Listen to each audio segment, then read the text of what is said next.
Once again, Christian greetings to all our valued listeners and viewers throughout the whole world, even more particularly to all Shepherd's Rod believers, and most especially to our beloved brothers and sisters in the United States of America. Special greetings to our brethren in Colorado, in Georgia, our brethren in Kansas, and Texas, and Missouri, and Chicago, Illinois, Fiji Island, Mexico, Spain, Africa, Kenya, Zambia, Pakistan, to the United Kingdom, and also to our brethren in Australia, and to the rest of the 144,000 living saints scattered abroad, greetings. And this is our special episode number 1, the subject, the 144,000 going out of Egypt. Now, let us read 1SR. On page 101, it says, "It has been made clear that Israel after the flesh is a photograph of Israel by the promise. In the Exodus movement, all the tribes went out of Egypt. If this is a photograph of Israel by the promise,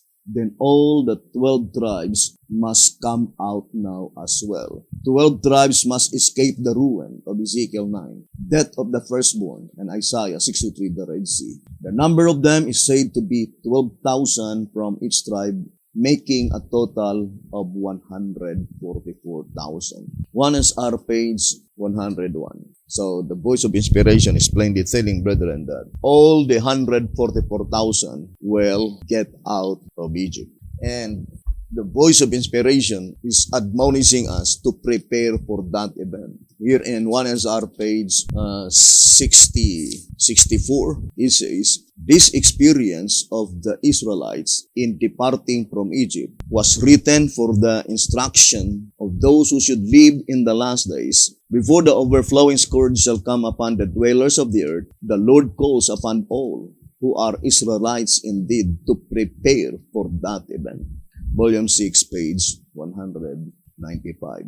The 12 tribes of Israel after the flesh are but a type of Israel by the promise, the 144,000. Now, the statement is very plain that we need to prepare for that event. And the question is that in 2TG 31 on page 3, it says, "Shall this returning be unexpected?"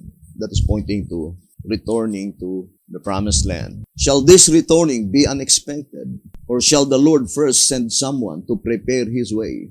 And if someone is to precede his coming, who will it be?" And he answered and told them, "Elijah verily cometh first and restoreth all things." 2TG 31, page 3.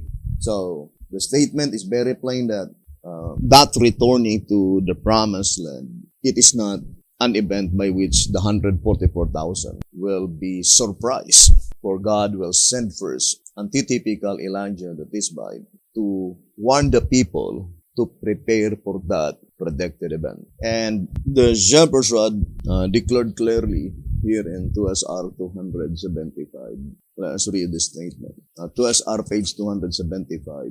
"You will also note on page 222 that the 430 prophetic years originally applied to Abraham and his seed overlap the 430 of Ezekiel chapter 4. The 430 years of Ezekiel should terminate in 1929 or 1930. But the perfect fulfillment of the prophetic period of Abraham in its antitype is yet in the future, going out of Egypt." So the Shepherd's Rod declared it plainly that that predicted event, going out of Egypt, is still future in the days of B.P. Hodder. And our burden in this study is to prove to you that this year, the year 2021 and the year 2022, is the year that had been predicted, that the 144,000 spiritual Israel, they will get out from Egypt.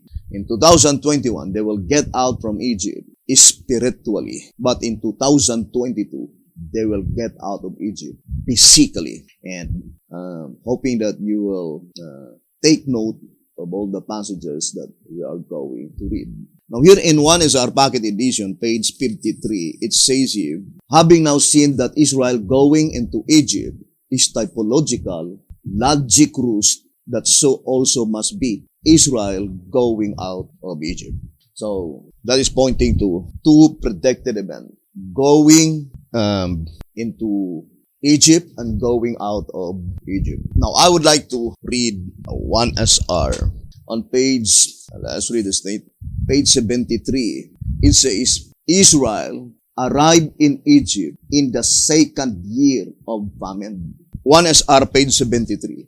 So, it says that Israel arrived in Egypt on the second year of famine. So, that is the photograph, the type, going into Egypt on the second year of famine. Therefore, this subject, going into Egypt and going out of Egypt, is closely connected to the subject, the 7 years of plenty and the 7 years of famine. And here, brothers and sisters, we can really appreciate the divine program, which is perfect, because God is an infallible God.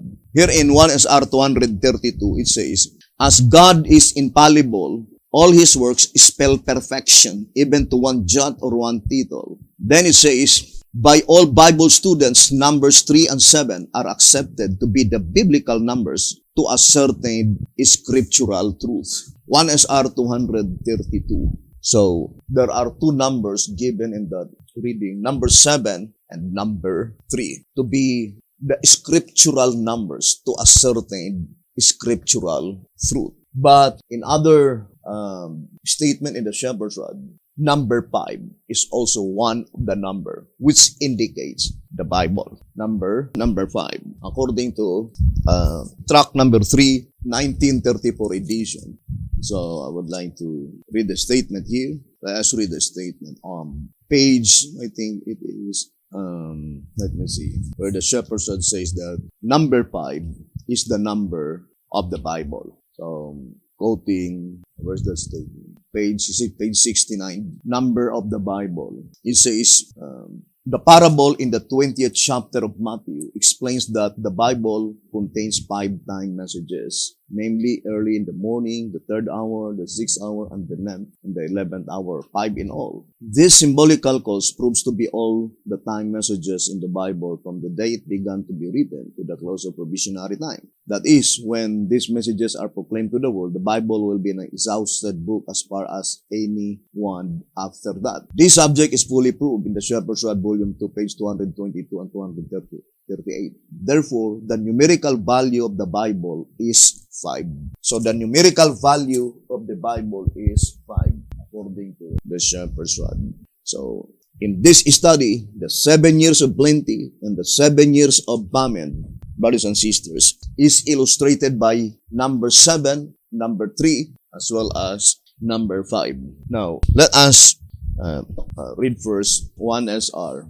So, here in 1SR, on page 15, it says, meaning of 7 years of plenty and 7 years of famine, found only one way. So, 7 years of plenty and also 7 years of famine. Do not forget our reading that the type going into Egypt, ancient Israel, entered into Egypt on the 2nd year of famine, according to 1SR page 73. And here, brothers and sisters, the only way that you can be able to comprehend this wonderful subject is by establishing the Bible pattern calendar. And there are only 7 patterns of Bible calendar, for there are only 7 days in 1 week. So, that is easy to understand. And I would like to show to you, very simple, the illustration. So,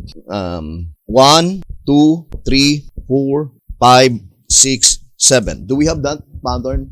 Pattern number 1. April 1 is Wednesday. If we have that pattern, so we could show to the brethren the 7 patterns of the Bible calendar.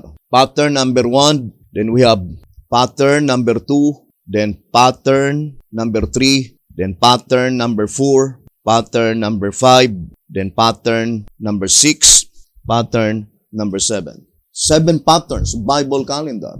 So here, brothers and sisters, April 1, because that is the beginning of the year in Bible calendar. April 1, then April 1, then April 1. So this one is April 1 falls on Wednesday. Now pattern number 2, April 1 fall on Saturday. So the divine pattern, there must be 3 days, right? Thursday, Friday, Saturday. Then we have Sunday, Monday, Tuesday. So pattern number 3, Tuesday. Then we have Tuesday, Wednesday, Thursday, Friday. So it was Friday. Then Friday, Saturday, Sunday, it is Monday. Then Monday, Tuesday, Wednesday, Thursday. This one is Thursday. Then this one is Sunday. So then go back to the same pattern. So there are only 7-year cycle in Bible calendar. There are only 7 patterns because there are only 7 days in 1 week. So pattern number 1, April 1 is Wednesday. Pattern number 2, April 1 is Saturday. Pattern number 3, April 1 is Tuesday. Pattern number 4, April 1 is Friday. Pattern number 5, April 1 is Monday. And pattern number 6, April 1 is Thursday. Pattern number 7, April 1 is Sunday. So these are the 7 patterns of the Bible calendar. There are only 7 cycles, brothers and sisters. Then go back to the same pattern. So now let us proceed to our study, and we will prove to you that God is absolutely perfect, brothers and sisters. And we will show to you the 7 years of plenty and 7 years of famine in 3 phases, because we are trying to prove these 3 numbers given in the Bible: 7, 3, and 5. So the 7 years of famine and the 7 years of plenty and the 7 years of famine, there are 3 phases, brothers and sisters, in its antitypical fulfillment.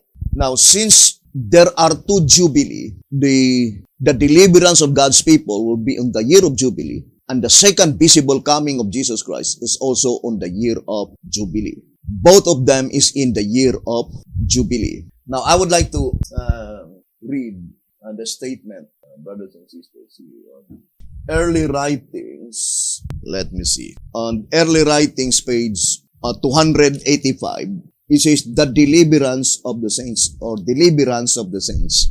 Then I would like to read page 286. It says, then commenced the Jubilee. It says, then commenced the Jubilee. When the land should rest, I saw the pious slave rise in victory and triumph and shake off the chains that bound him, while his wicked master was in confusion and knew not what to do. For the wicked could not understand the words of the voice of God. So the voice of God, that is the voice that delivered the 144,000 at midnight in early writings 285.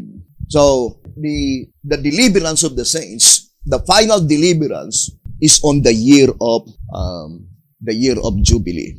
So, and also the commencement of the millennium is also on the year of Jubilee. So let us read 2SR. 2SR page 252. A computation of like manner was employed to define the year of Jubilee. Say the Lord, and thou shalt number 7 Sabbaths of years unto thee 7 times 7 years. And the space of the 7 Sabbaths of years shall be unto thee 49 years. Leviticus 25 verse 8. The 50th year while the land rested, being also a type of the millennium, showing that the land shall keep a Sabbath rest. A like computation is used. Therefore, at the beginning of the 1,000 years is the commencement of the Jubilee in its antitype.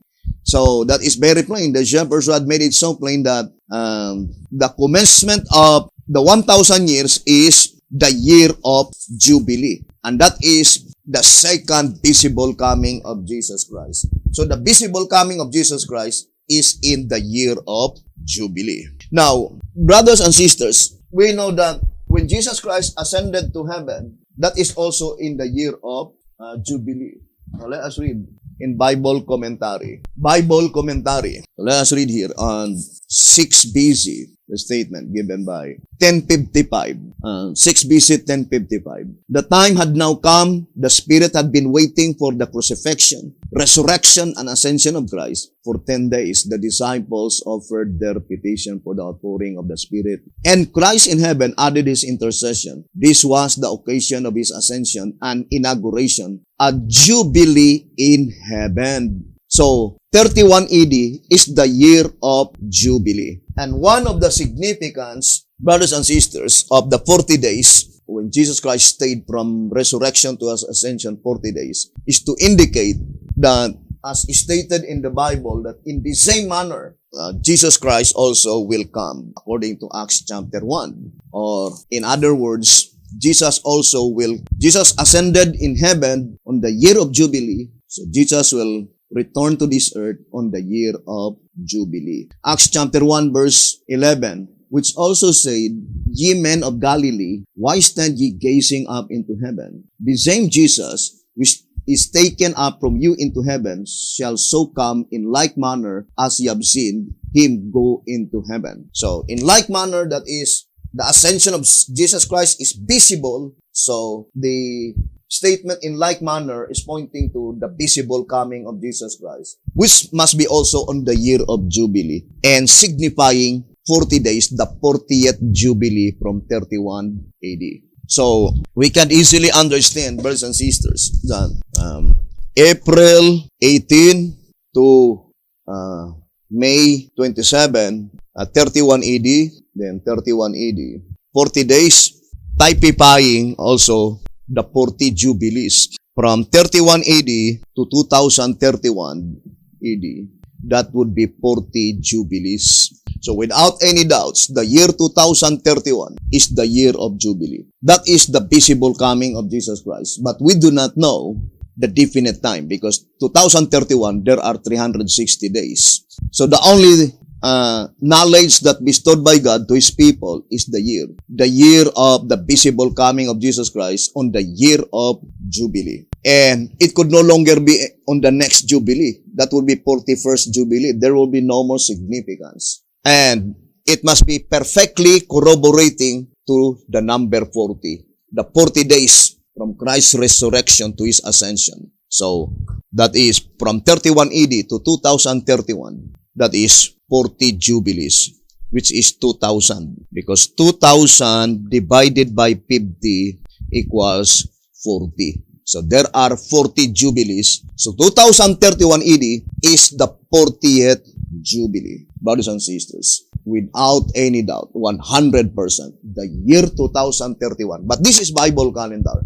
The year 2031 AD is the visible coming of Jesus Christ. Now, and we would like to show to you how perfect, brothers and sisters, the illustration in the 7 years of plenty and the 7 years of famine. As I've said, that there are 3 phases, because how do we explain number 7? Pointing to the 7 patterns of Bible calendar. How do we explain number 3? It is the 7 years of plenty and 7 years of famine has 3 phases. And the illustration is perfect, brothers and sisters. Now, let us go first to the first, I would like to say, the first phase, brothers and sisters. Now, let us go to our first diagram, to the actual 7 years of plenty and 7 years of famine. 7 years of plenty and 7 years of famine. Now, some brothers and sisters, they oppose this message because they say that the cross is the dividing line. The cross as the dividing line is another phase of typology. As the 7 years of plenty and 7 years of famine is illustrated into 3 phases, because number 3 is the number of God. Now, for example, let us read 1 SR. 1 SR. Now, let us read 1 SR, the statement given by the Shepherd's Rod. Page 19. 7 years of plenty and 7 years of famine. The 7 years of plenty and 7 years of famine in the days of Joseph in ancient Egypt represents the world's history in 2 sections of time, as previously explained, namely BC and AD. Each one of these sections bears the biblical number 7, meaning complete. So, we need now to trace up the entire years of BC as the 7 years of plenty, and the entire years of AD as the 7 years of famine. Brothers and sisters, now concerning the entire years of BC and the 7 and entire years of AD, of course, the dividing line is, brothers and sisters, 1 BC, between 1 BC and 1 AD. That is the dividing line. Because we are talking about BC and AD. The cross is 31 AD. That is not the commencement of AD. So we need to study the shepherd's rod in its complete, brothers and sisters, illustration. So we need to study first the illustration, the first illustration, BC and AD. But in order for us to understand, we need to look at the actual occurrence. Now, let us go back. The actual occurrence of, so this is the actual occurrence where we got 1921 BC. All our dates is taken only from the Golden Bowl. We never use outside sources. So, I would like to read first. Track number 3. I would like to read that reading in page 94. It says, track number 3, page 94. Let's read the statement. He finds discrepancies. I would like to read in the upper portion. So it is with the Bible, when one looks at a subject from a standpoint foreign to the authors, he finds discrepancies in the position held by the one who sees the subject through the author's eyes. In order, consequently, to maintain the false idea resulting from his parent point of view, he is led to resort to outside sources, to one commentator or the other, to this version or to that, to technicalities and inferences of language in the Greek, in the Hebrew, in this, in that, or in the other languages, none of which it is likely he himself either reads or writes, or to referring to this or that so-called original manuscripts, which in all probability he has never seen. So, for me, the only authoritative that explain the Bible is the shepherd's rod. So anything outside from the shepherd's rod, that is outside sources. Now, I would like to read answerer number 5, page 55. It says, the Bible and the books of the spirit of prophecy being the sole source of the shepherd's rod message. So what is the sources of the shepherd's rod message? The Bible. And what else? The books of the spirit of prophecy. What books? B.T. Hotep uses the writings of Ellen G. White. B.T. Hotep uses the writings of Alonzo Jones. B.T. Hotep uses the writings of Wagoner. B.T. Hotep uses the 3 horses in his Zechariah 1 verse 8 to 10. So that is the sole source of the shepherd's rod message. So it says, the Bible and the books of the spirit of prophecy being the sole source of the shepherd's rod message. Therefore, when the rod is taught, the Bible and the spirit of prophecy are taught. So we need to teach it in the light of the shepherd's rod. Now, to repeat, how do we come up 1921 BC as the call of Abraham? And what call? That is the call of Abraham to get out from Ur, not from Haran. Now, 1921 BC. How do we come up 1921 BC as the call of Abraham to get out his country? What country? Ur. So the country of Ur. How do we come up 1921 BC? By the shepherd's rod. Now let us read, brothers and sisters, the shepherd's rod.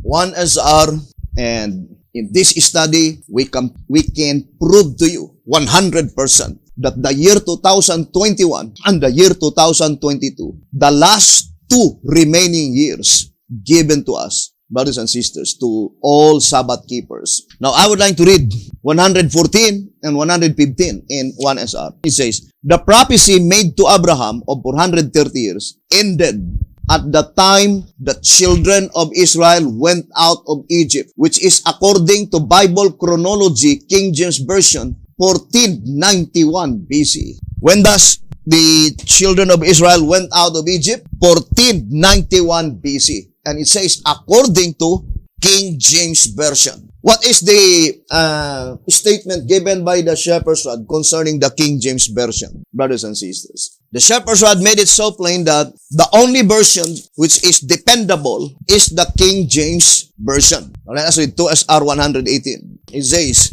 2SR 118, it says, the King James Version is as dependable as any good translation. 2SR 118. Here's another statement in the Old Symbolic Code. 3 Symbolic Code number 7, page 4. 3 Symbolic Code number 7, page 4.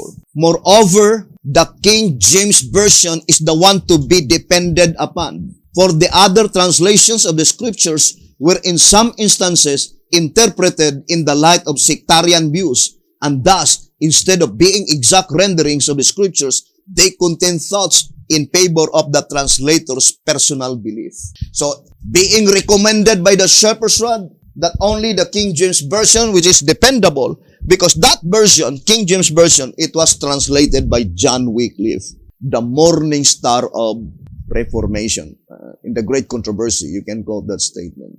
John Wycliffe is the morning star of Reformation. Or, in other words, the only translation of the Bible by which the one who translated is inspired by God is King James, translated by John Wycliffe.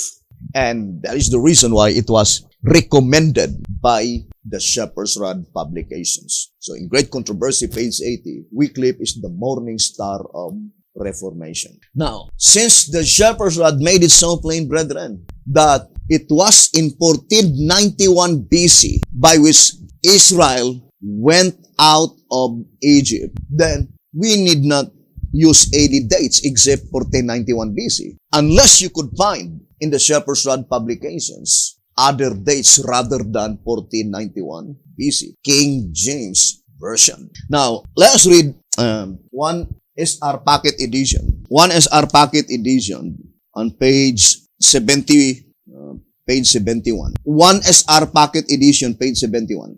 Finally, Moses' arrival in Egypt and his success in freeing the Hebrew host and restoring order and religious liberty in 2513 Anno Mundi. What does it mean? Years from creation. So, now it's easy now to locate, brothers and sisters. The Shepherd's Rod says, when does Israel went out of Egypt? 1491 BC. How many years from creation? 2513 years. That is the statement in 1SR Packet Edition, page 71. Now, 2513 plus 1491 plus. Then we have 4, then 10, then 10, then 4. Therefore, that is 4004 BC. 4004 BC. From creation to the event going out of Egypt. But what creation? Is it creation week? No, brothers and sisters. So by studying the Shepherd's Rod,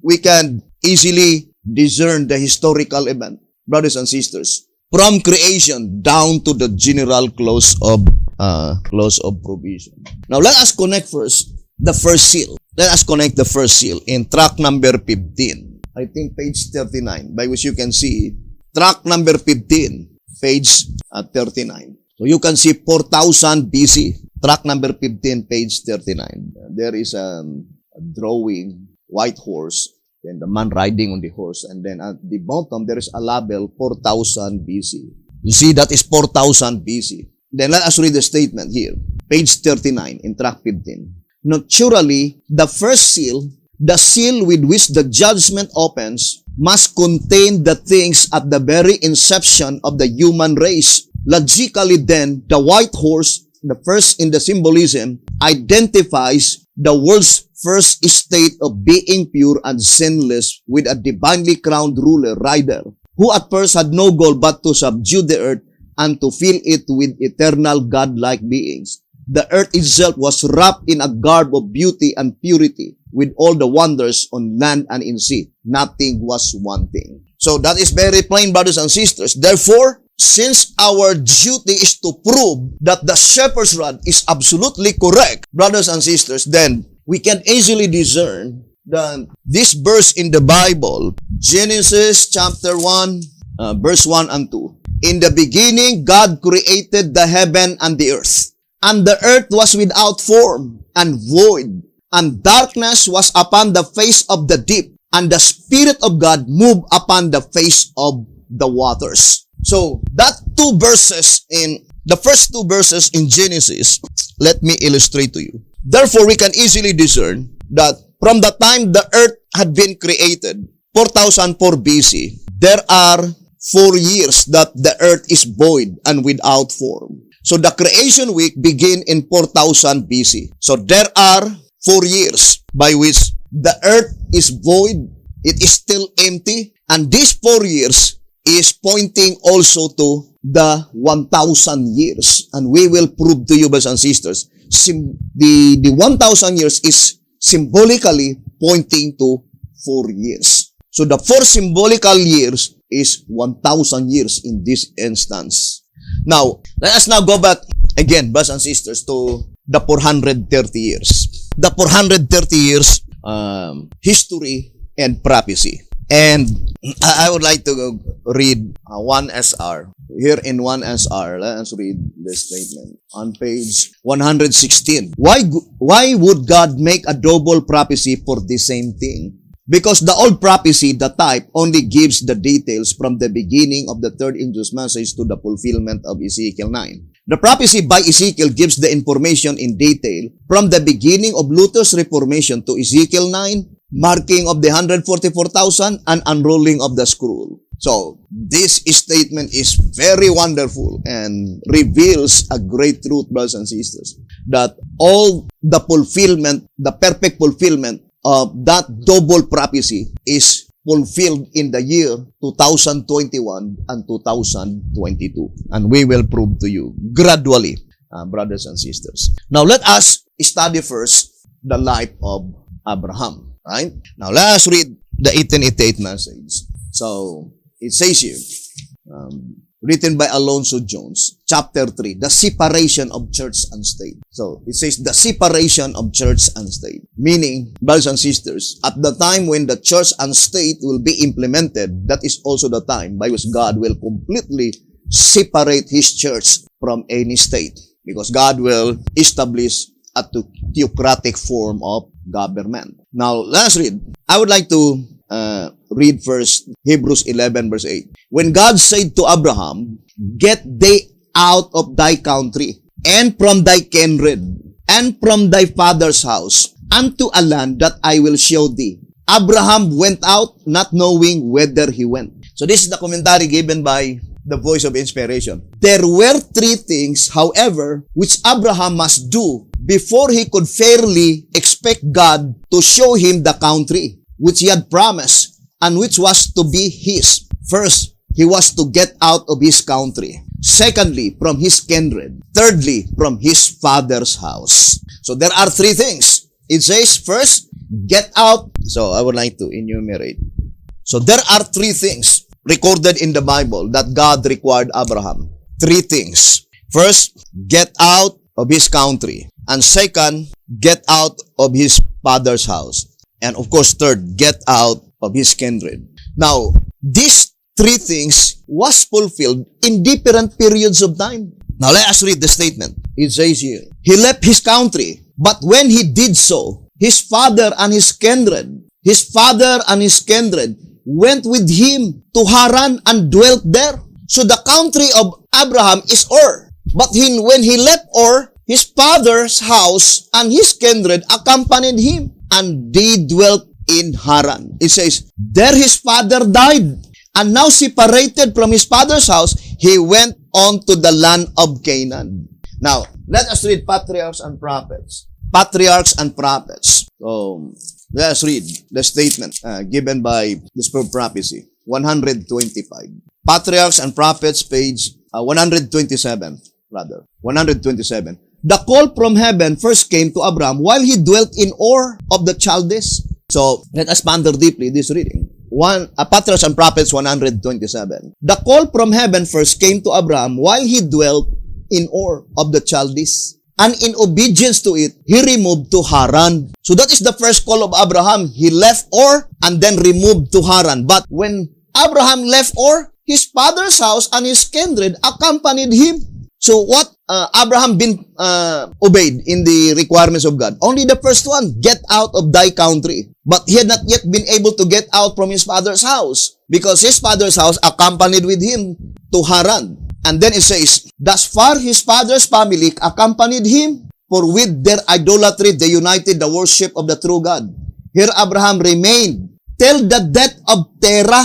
But from his father's grave, the divine voice bade him go forward. So that is the second call of Abraham after his father died, and at the time when they buried his father, the divine voice bade him go forward. But at that time, he had been able to separate from his father's house, but his kindred accompanied him, Lot. Now let us read again the statement here in 1888. So let us read it says here, he left his country, but when he did so, his father and his kindred went with him to Haran and dwelt there. There his father died, and now separated from his father's house, he went on to the land of Canaan. But there accompanied him yet one of his kindred, Lot, his brother's son. While Lot was with him, and he was thus not separated from his kindred, though separated from his country and his father's house, the time could come for God to show to him the land, nor the country which he would give him. But there came a day when Lot should be separated from him. Lot chose all the plain of Jordan and journeyed east, and they separated thus one from the other. Genesis 13 verse 11. So, there are three occurrences in the life of Abraham. Now, I would like to read first 1SR. 1SR page 116. It says, the 430-year period by Abraham did not have to do only with ancient Israel, but with Abraham, Isaac, and Jacob as well. Now, let us study first Abraham before we will study Isaac and Jacob. Although the lives of these people projects to the perfect fulfillment of the prophecy, pointing to the 144,000 living saints. That some of the event pertaining to the 144,000 living saints is projected by the life of Abraham, by which there are three things, brothers and sisters, right? To get out of his country, his father's house, and then his kindred. So, there are three things that occurred in the life of Abraham. How about in the life of Isaac? And how about in the life of Jacob?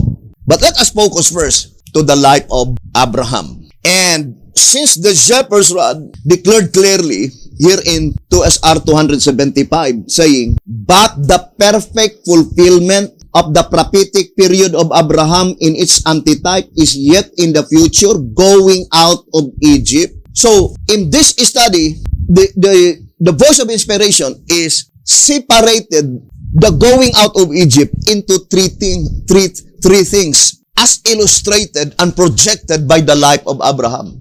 Going out of Egypt is spiritually, going out of Egypt literally, and going out of Egypt physically.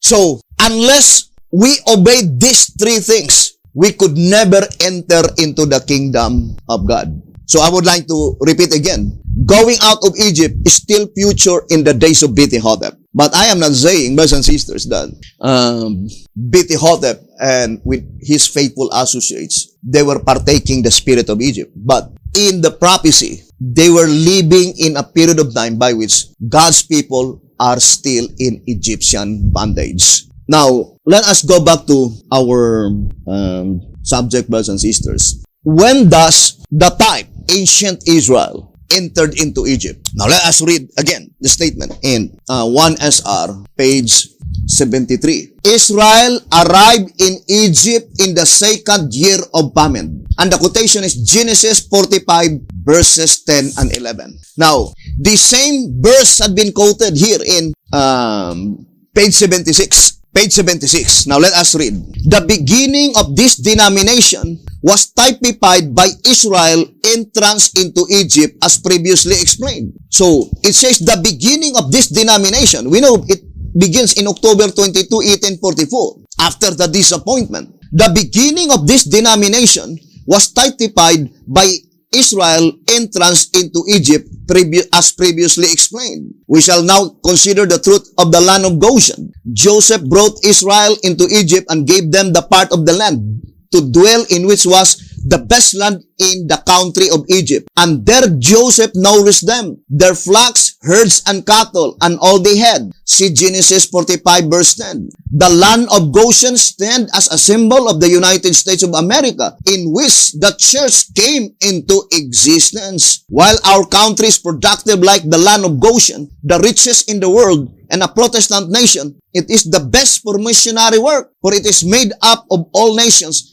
and therefore, like the land of Goshen, the most productive in Egypt, the world. But that was not the entire life of God's people, ancient Israel in Egypt. Because the time came by which they no longer live as kings, but rather they had been greatly afflicted as stated in the Bible and as also explained in the shepherd's rod. Now, I would like to read to you answerer number 2. It says here, page 6 and 7. Next to draw them there, he brought thereabouts the 7 years of plenty, followed by the 7 years of famine. Whereupon he sent word to Jacob that Joseph was yet alive, and the overjoying news there sprang up in the father an irresistible desire to see his son. This and the life-taking hunger upon Joseph's brethren compelled them to remove into Pharaoh's land of plenty, where they lived like kings. You see, they lived like kings. But the time came, brothers and sisters, it says here, not purposing, however, to leave them there forever, the Lord did not let their living continue as pleasant as at the first, lest they refuse to take heed to Moses when he should come with the word that the time had arrived for them to go back home. But he brought about another saving providence, this time permitting unbearable hardship to befall them, so that when called, they would respond gladly. So that is God's miraculous providence. God allowed the Egyptians to afflict God's people very hard, so that according to the voice of inspiration, that when God's servant will tell the 144,000, it's time to go home, they will respond gladly.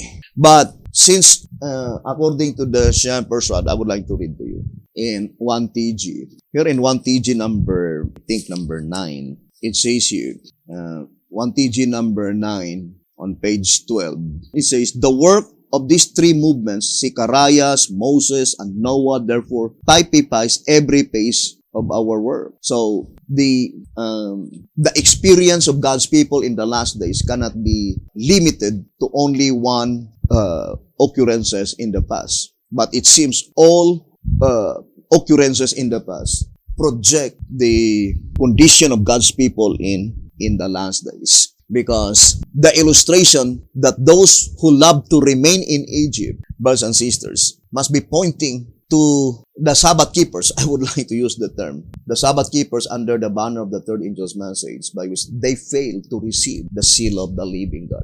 Why? Because they loved to remain in Egypt, and they were represented by the grizzled horses. Here in 2TG number 22, 2TG number 22 on page 26, it says, now is everyone's chance to decide to be either on the one side or on the other, either to reform and be led by the faithful bay horses, or to cling to the self-important grizzled horses and stay by them in the south country, there to perish. What is the south country? Egypt. Here is indeed a momentous decision to be made by every member of the denomination. It calls for action that will decide the future destiny of the laity as well as of the ministry. Now is your opportunity to act, and it is my wish and prayer that you and every member of the denomination choose to be on the side which this unveiled paradox of the ages plainly and definitely instructs you to be on. Do not let the grizzled horses deceive you any longer. Meet their fair speeches with thus saith the Lord. You take them to task on this strictly biblical truth. So, here the voice of inspiration says that how God's people in antitype had been in bondage by fair speeches and good words. Here in 2SR 265, it says, 2SR page 265. So, let us read the statement given by the voice of inspiration. 2SR from 264 and 265.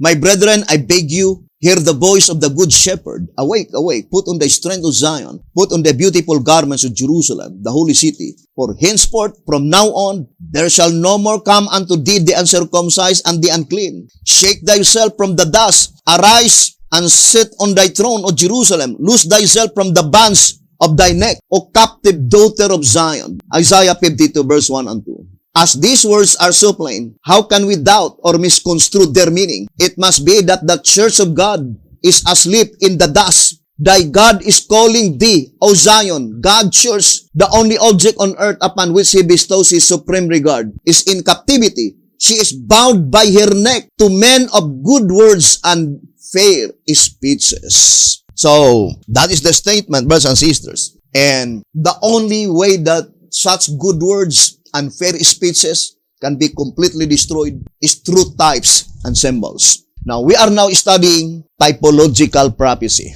And the shepherds are declared clearly that according to 1SR Packet Edition, let me read to you. On page 1SR Packet Edition, on page 73, it says, so completely disarming the enemy of souls, the great designer of these typological truths leaves the reader free to make his own choice as to whether he will continue in the darkness or come out into the light of the Lord, no longer to wonder what church to join or what is truth and what is error. So this statement is perfectly corroborating to the statement in 2SR 255 saying the types are worked out to expose the error and to reveal the truth. The honest ones will shun the devil by embracing the facts and by walking in the light. So that is the statement in 2SR 255. So through types, through typological prophecy, as stated in 2SR 267, the great searchlight, brothers and sisters, that will unmask all the mysteries in the Bible is God's powerful instrument to completely disarm the enemy using good words and fair speeches. Now, let us go back again to our subject, brothers and sisters. Here in 1SR, brothers and sisters, I would like to read to you. Here, the 1SR on page 100. 1SR page 100. It says, in the third month, it is entitled Mount Sinai. So let us read the statement, brothers and sisters. It says, in the third month, when the children of Israel were gone forth out of the land of Egypt, the same day came they into the wilderness of Sinai. Now, how many years from the time they left Egypt to the time they arrived in Mount Sinai? So we need now to study closely, brothers and sisters. It says, in the third month, when the children of Israel were gone forth out of the land of Egypt, the same day came they into the wilderness of Sinai. And God spake all these words, saying, I am the Lord thy God, which have brought thee out of the land of Egypt, out of the house of bondage. Thou shalt have no other gods before me. Exodus 19 verse 1 and Exodus 20 verse 1 to 3. Here is where the 430 years ended, beginning with Abraham going out of Ur. Patriarchs and Prophets, page 760. Now, the statement is, brothers and sisters, I would like to say that, very puzzling. Because when they left Egypt, that is 1491 BC, according to the shepherd's rod. But when they arrived at Sinai, brothers and sisters, as stated in the Patriarchs and Prophets, and also in Bible commentary, I would like to read this reading. I do not know if we have the record of this statement. Now here, brothers and sisters, let us read the statement. In Bible Commentary, Volume 1, page 693, Historical Setting. Leviticus covers a period of but 30 days. The Exodus story ends with the account on the erection of the tabernacle and preparation for its dedication. It was completed in the first month, in the second year of the first day of the month. And that is Exodus 40 verse 17. So Exodus 40 verse 17. Inasmuch as the book that follows Leviticus, the book of Numbers, begins with the first day of the second month in the second year. Numbers 1 verse 1. The intervening time is exactly 1 month. In the same month, the instruction contained in Leviticus was communicated to Moses, and in that same month, the events recorded in the book took place. So that is very plain, brothers and sisters, in such historical event that they arrived at Mount Sinai 2 years after, brothers and sisters, they left Egypt. So it could not be the same year, because that is 2 years after God's people left in Egypt. So that is the historical event. Now here in 187, I do not know if we have this, still 1 BC. The reckoning of the years from the Exodus. We find evidence of what approaches a reckoning by an era during the time of the 40 years wandering. Shortly before the children of Israel left Egypt, the Lord instructed Moses that this month shall be unto you the beginning of months. It shall be the first month of the year to you. Exodus 12 verse 2. And then proceeded with directions for holding the Passover on the 14th. The Israelites left Egypt immediately after the Passover on the 15th. Numbers 33 verse 3. on the spring month, then called Abib, Exodus 23, verse 15, and Exodus 34, verse 18, and Deuteronomy 16, verse 1. But later named Nisan, Easter 3, verse 7, and still so called by the Jews. So this is the statement given by such historical event. Now, I would like to read Patriarchs and Prophets. Here in Patriarchs and Prophets, let us read the statement. On page, let me see, 301 and 302. Patriarchs and Prophets, 301 and 302. Let me see that statement saying that they stayed in Sinai. 301, it says, in the latter part of the paragraph. And now before them, in solemn majesty, Mount Sinai lifted its massive front. The cloudy pillar rested upon its summit, and the people spread their tents upon the plain beneath. Here was to be their home for nearly a year. So, we know that is exactly 11 months and 15 days. And that is why it says, for nearly a year, they stayed in Mount Sinai. But they arrived in Mount Sinai on the second year from the time they left Egypt. So they left Egypt 1491 BC. So, of course, brothers and sisters, let us read first. Let's go back again to the statement. And in Exodus 19 verse 1, it says, in the third month, when the children of Israel were gone forth out of the land of Egypt, the same day came they into the wilderness of Sinai. What is the third month? That is June. April, May, June. Now, let us now look at the Bible pattern calendar, saying, let us look at 1491 BC is pattern number 4. So that is pattern number 4. And April 1 fall on Friday. So there is no other pattern that exactly fits to pattern number 4. April 1 fall on Friday, and the third month, June 1 fall on Friday, except pattern number 5. So, the Bible, the spirit of prophecy, and the shepherd's rod is perfect, saying that they arrived on Mount Sinai on the second year. Now, let us now make a little diagram, brothers and sisters. They arrived in Sinai at the second year.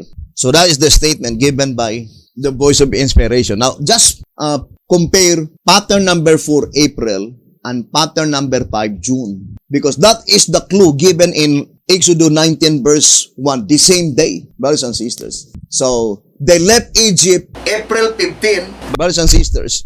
So, they left Egypt. This is pattern number 4, 1491 BC. 1491 BC. And this one is pattern number 5, 1490 BC. The second year. This is the first year. The second year, 1490 BC. You see, the statement is perfect. They left Egypt on April 15. And they arrived in Mount Sinai, June 15, the same day. The same day, the same date. And that is what B.T. Hotep says that the date and the day are absolutely the same. April 15, Friday. June 15, Friday. That is the time they arrived in Sinai. So, from the time they arrived in Sinai, brothers and sisters, now, look at June 15, 1490 BC. So, this 430 years begin when Abraham left Haran. That is 430 years. But 1491 BC, we have 1491 BC. That is the time they left Egypt. That is 430 years when Abraham left Ur. 430 years. So, therefore, we can easily understand that when Abraham left Ur, at that time, Abraham at least 74 years old. Because at the time when he heard the voice again of God in Haran, Abraham was already 75 years old. So, we can easily understand that Abraham stayed in Haran for 1 year.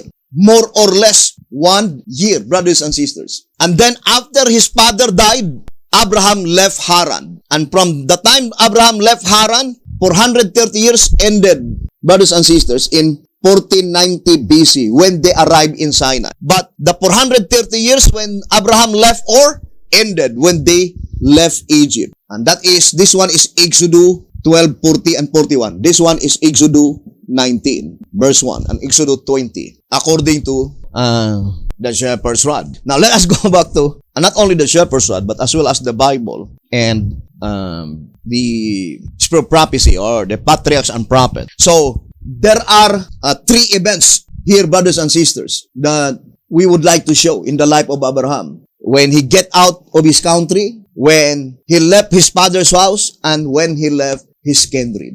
That 3 events. But we're typifying also the 3 events of going out of Egypt, spiritually, literally, and physically. So, this time, we need to left Egypt spiritually, brothers and sisters, in order for our names to be retained in the Lamb's Book of Life. And on March 27, 2021, we need to left Egypt literally in order to receive the seal of protection. And then God will deliver us physically, brothers and sisters, on September 22, 2022. Now let us go back to how perfect the illustration of the 7 years of plenty and 7 years of famine. Let's go back to the literal. So here, brothers and sisters, you can see that the beginning of the 7 years of plenty is in 1715 BC.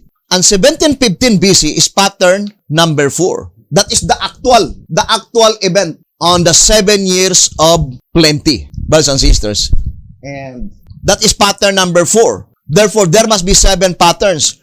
4, 5, 6, 7, 1, 2. Then 3. So, 1, 2, 3, 4, 5, 6, 7. So, 1714 BC, pattern number 5. 1713 BC, pattern number 6. 1712 BC, pattern number 7. 1711 BC, pattern number 1. 1710, pattern number 2. Then 1709, pattern number 3. That is the last year of the 7 years of plenty. Now, 1708 BC, pattern number 4. That is the first year of famine. And we have 1707 BC, pattern number 5, brothers and sisters, the second year of famine. So here we can count 1, 2, 3, 4, 5, 6, 7, and ended on pattern number 4. You see, pattern number 4, the 7 years of famine ended on pattern number 4. Now, let us go to the first illustration, brothers and sisters, BC and AD. So let us go. You see, 4004 BC, pattern number 4, perfectly corroborating to the exact pattern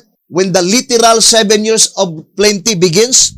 Pattern number 4. Then 1 BC is pattern number 3, perfectly corroborating to 1709 BC, the end part of the 7 years of plenty. So this is the first phase, the entire year of BC, from 4004 to 1 BC. There are 7 patterns, 4, 5, 6, 7, 1, 2, 3. Brothers and sisters, it is designed by God. And the shepherd's lad says that, I would like to read first this reading. And here in 1 SR, 233 and 232. Woe to him whom he think all these wonderful designs in the beauty of perfection are just a chance or an accident. Such a one is denying the master mechanic of all creation. He is paying homage to evolution, chance. You think it is just a chance that the 7 years of famine, there are 7 patterns of Bible calendar, the literal occurrence, and the entire BC, also illustrated by 7 patterns from pattern number 4 to pattern number 3. You think that is just an accident? No. It is purposive design. Here in 2SR 253, let us read this statement. 2SR 253. It is certain that nothing could fit so perfectly by accident. But think of such marvelous foresight in devising a wonder of this kind, which could reveal by a living picture the future for thousands of years. Are not such evidences as this a token of love divine toward fallen beings? Gratitude swells from our hearts. Words fail us. We can only exclaim with the psalmist, Thy word is a lamp unto my feet and a light unto my path. I have sworn and I will perform it, that I will keep thy righteous judgments. Psalms 119, 105, and 106. Now let us go back again, brothers and sisters, to our diagram. Although it is no longer prophecy, it is history. Prophecy is advanced history, and history is fulfilled prophecy.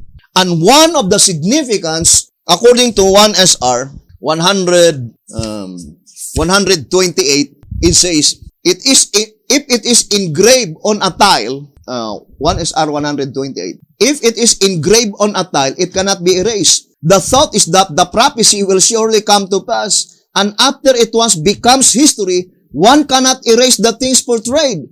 It is there to stay through all ages. Now, look at the historical event. From 1 AD, that is pattern number 4. You see? The same, brothers and sisters, with the historical event. The first phase of the antitype is BC and AD.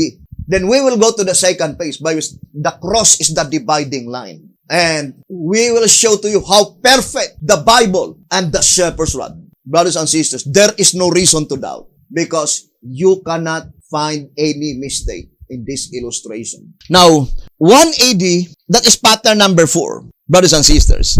And look at 1844 AD, pattern number 5. That is the second year of famine, because just dwelling in the patterns, it seems that, of course, the next pattern to follow is pattern number 5, pattern number 4, pattern number 5. The occurrence in the past, literally, the second year of famine is pattern number 5.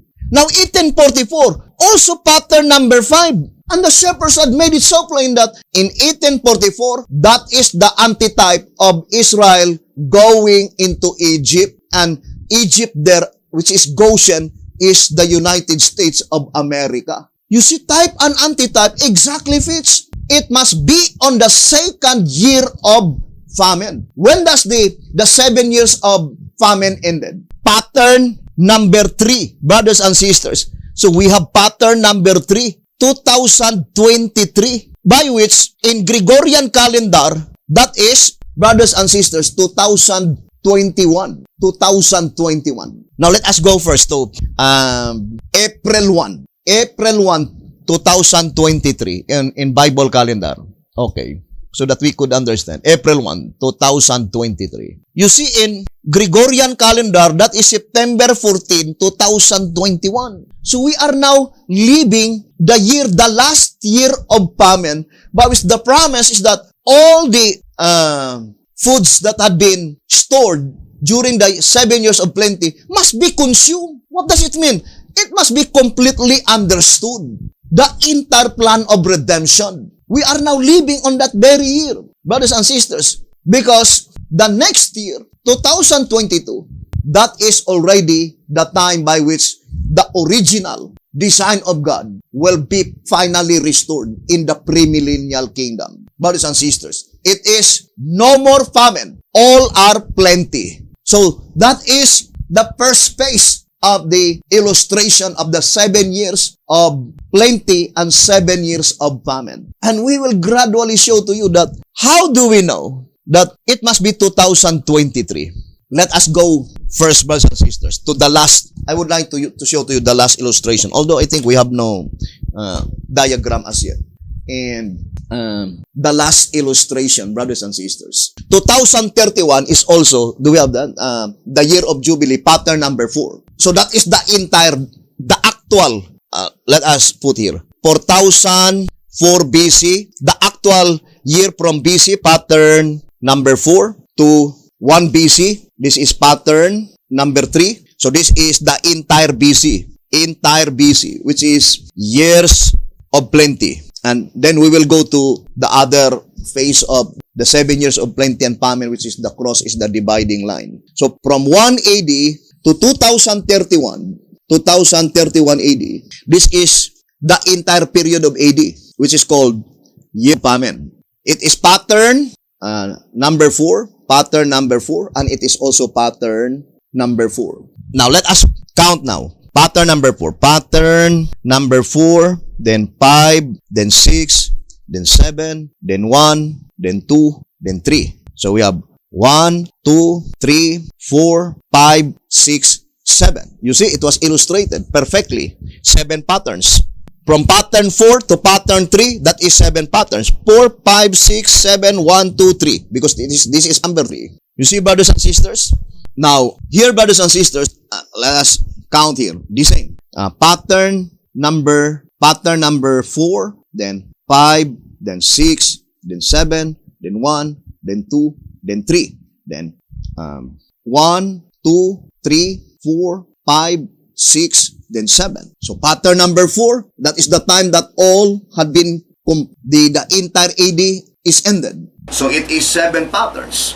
So 2031 AD is the year of Jubilee, brothers and sisters. Now, how about, brothers and sisters, from 2031 AD, we will be in heaven 1,000 years. So that is 3031. So let us look at the timeanddate.com, 3031. 3031. So that is pattern number 3. You see, brothers and sisters, is still the 1,000 years, brothers and sisters, is illustrating 7. Now, let us count now. Pattern number 4 to pattern number 3. Then, 4, 5, 6, 7, 1, 2, 3. Then, 1, 2, 3, 4, 5, 6, 7.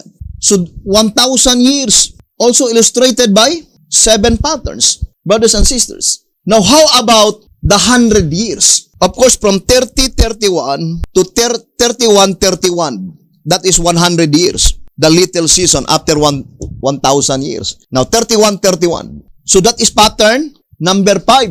Now, look at, brothers and sisters, 100 years. From pattern number 3. 3, then 4, then 5. So, there are at least 3 patterns. 1, 2, 3. Corroborating, brothers and sisters, from 4004 to 4000 BC. 4000 BC. So, from 4000, 4003, 4002, 4001, then we have 4000. So, at least there are 3 years from 4004 BC to 4000 BC, corroborating to the 100 years after millennium. So, now let us go to the cross, which is the dividing line. Let us go to the cross, which is the dividing line. So, this is the cross as the dividing line. Remember, the perfect fulfillment of the 7 years of plenty and 7 years of famine must be the time when the Bible had begun to be written. Because the storehouse is the Bible. Now, let us read 1 SR. It says here, page 15. When the perplexing subject is made clear, then we must believe that the time is here. But this, as all Bible truth, is found only one way and in one place, namely the storehouse, the Bible. And remember, the shepherds had made it so plain that from 4000 BC, there was no written revelation. How many years? Great Controversy page, the introduction. Let us read. The Great Controversy introduction on page 5, page 7. During the first 2,500 years of human history, how many years? 2,500. There was no written revelation. Those who had been thought of God communicated their knowledge to others, and it was handed down from father to son through successive generations. The preparation of the written word began in the time of Moses. Inspired revelations were then embodied in an inspired book. This work continued during the long period of 1,600 years from Moses, the historian of creation and law, to John, the recorder of the most sublime truths of the gospel. So you see, brothers and sisters, it's easy to understand. How many years from creation week? 2,500. 4,000 BC minus 2,500, brothers and sisters, 0, 0, 5, then 15. Therefore, that was in 15 BC. 1500 BC, the time by which the Bible began to exist. 1500 BC. So, let us go back to and we know the dividing line is the cross. So, look at, brothers and sisters, to the diagram. So, from 4000 BC, 2500 years, no written revelation. Then, 1500 BC, that is pattern number 2. 31 AD, that is pattern number 6. How many pattern from 1500 BC to 31 AD, the dividing line, the cross? Only 5 patterns. Why? Because that is pointing to the Bible. The Bible, the numerical number of the Bible is 5. So in this illustration, no longer 7, but 5. So here you see pattern number 2, 3, 4, 5, 6. Then let us count. 1, 2, 3, 4, 5. So there are only symbolically 5 patterns from 1500 BC to 31 AD as the dividing line. Now, brothers and sisters, so if this is pattern number 6, then the next pattern must be 7. 7, 1, 2, 3, 4.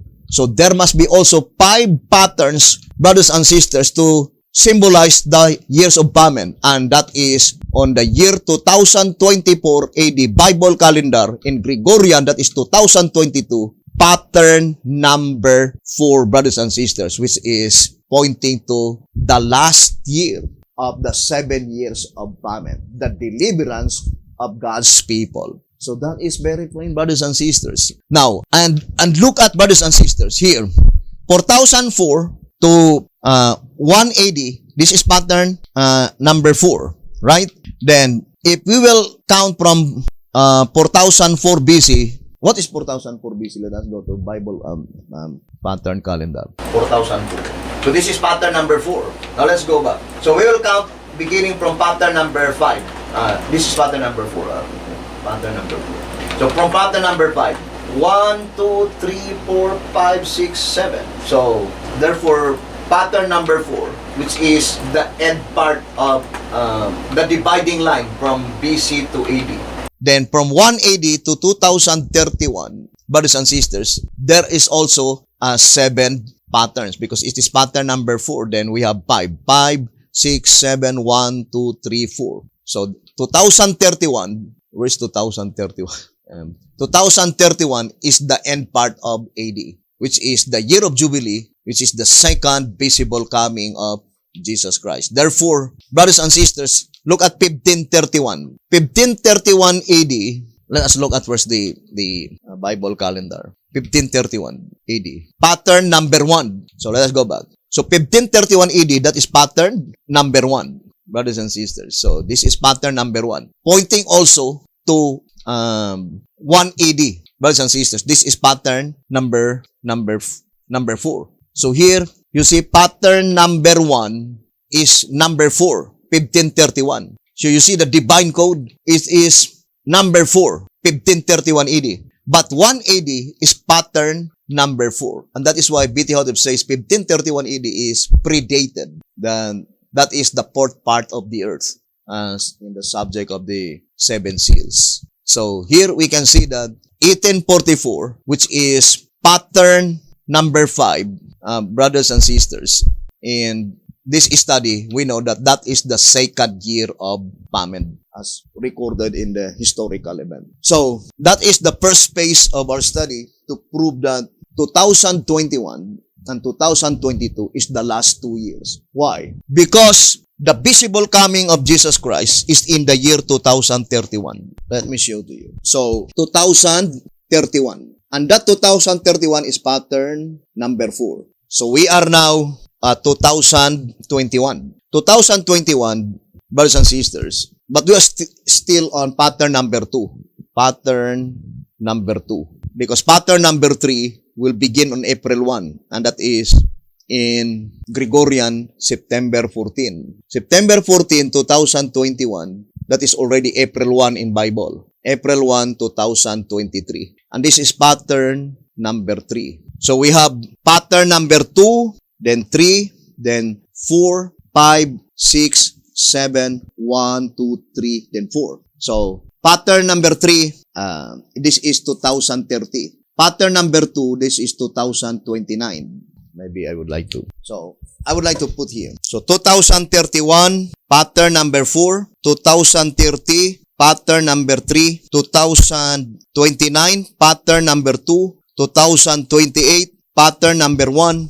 2027, pattern number 7. Then, 2026, pattern number 6. 2025, pattern number 5. 2024, pattern number 4. Then we have 2023, pattern number 3. 2022, pattern number 2. So we are now here, this year, 2022, in Gregorian 2021.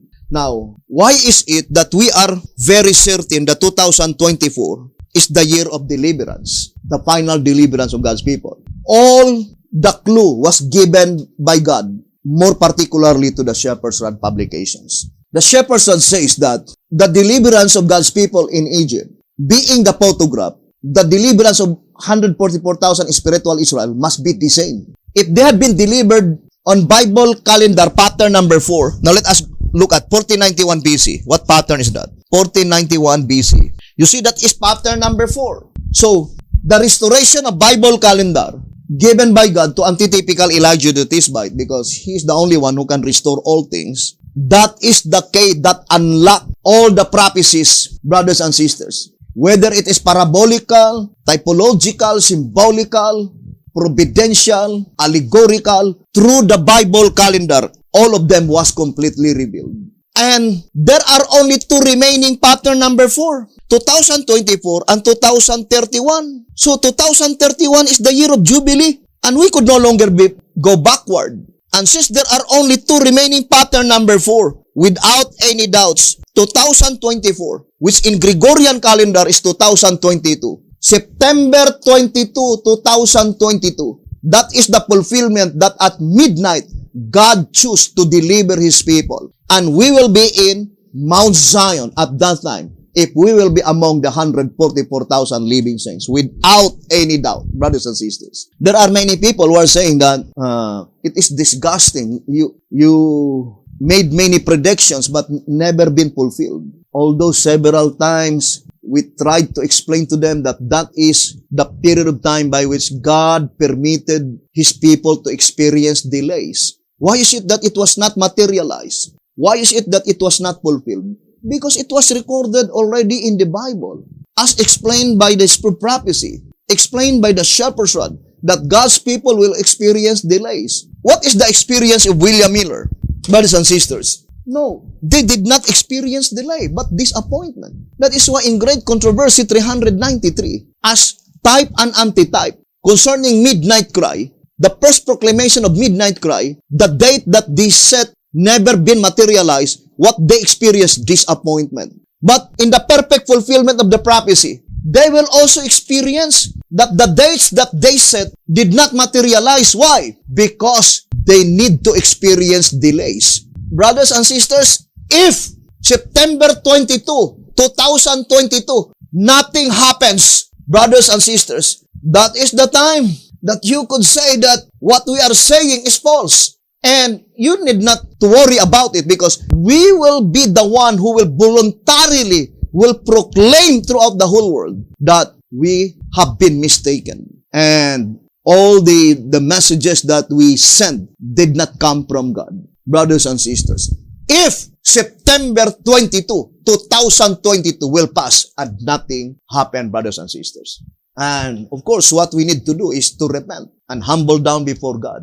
If September 22, 2022, nothing will happen. But without any doubts, brothers and sisters, as far as the evidences have been given by God to us through the Shepherd's Rod publications, through the Bible, and through the writings of Sister White, through the writings of Alonzo Jones and Wagoner, that date, brothers and sisters, is perfect. And that is the midnight deliverance by the voice of God. The 144,000 will be delivered and brought to Mount Zion. We will continue this subject, brothers and sisters, 144,000 going out of Egypt, on our next episode, hoping that the good Lord will bless us and will help us. Thank you very much for listening and viewing this program.